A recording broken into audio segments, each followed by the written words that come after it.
আসসালামু আলাইকুম। আমি যে ব্রিজের উপরে দাঁড়িয়ে আছি, এই ব্রিজের একটা ভিডিও দিয়েছিলাম আপনাদেরকে, অনেক দিন হয়ে গেছে। এই ভিডিওটা ভাইরাল হয়েছিল। আমি আবার সেই ব্রিজের উপরে এসেছি। কেন ভাইরাল হয়েছিল? ব্রিজের পরে দেখতে পাচ্ছেন একটি গর্ত, রাস্তার মাঝে এরকম গর্ত ব্রিজের ওই পাশে আরেকটি আছে। আমি আপনাদেরকে দেখাচ্ছি। আপনারা দেখতে পাচ্ছেন আমি ব্রিজের উপরে আছি, এ পাশেও একটি গর্ত আছে। এই দুটি গর্ত অনেক বেশি ছিল। এই গর্ত ব্রিজের নিচ থেকে মাটি এনে ভরাট করে দিয়েছিল। এখান থেকে মাটি এনে এই ব্রিজের এখানে যে গর্ত দেখতে পাচ্ছেন, এই গর্ত ভরে দিয়েছিল। এই গ্রামেরই কয়েকজন কিশোর ছেলে একসাথে মিলেমিশে এই কাজটা করেছিল।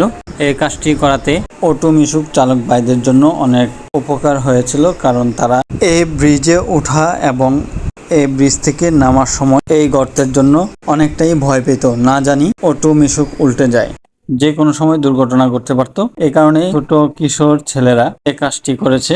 আর এই কাজটি করার পর তাদের পারিশ্রমিক নেওয়ার জন্য এই ব্রিজের উপরে একটি বাঁশ দিয়ে রাস্তা আটকে অটো মিশুক চালক ভাইদের কাছ থেকে 5 টাকা 10 টাকা করে নিয়েছিল। টাকা নেওয়ার সময় আমিও এখানে এসে টাকা দিয়েছিলাম।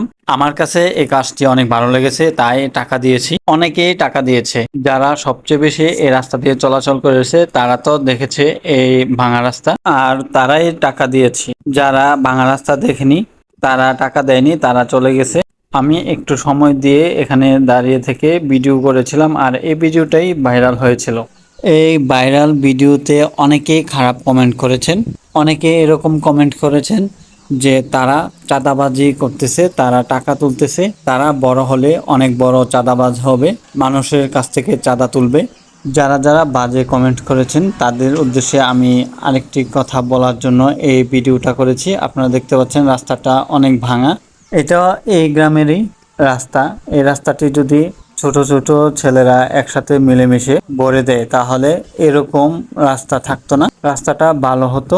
এই রাস্তা ভরাট করে দিলে হয়তো কোনো দুর্ঘটনা ঘটবে না। আপনারা কি বলেন? আপনাদের মতামত কমেন্টের মাধ্যমে জানিয়ে দিবেন।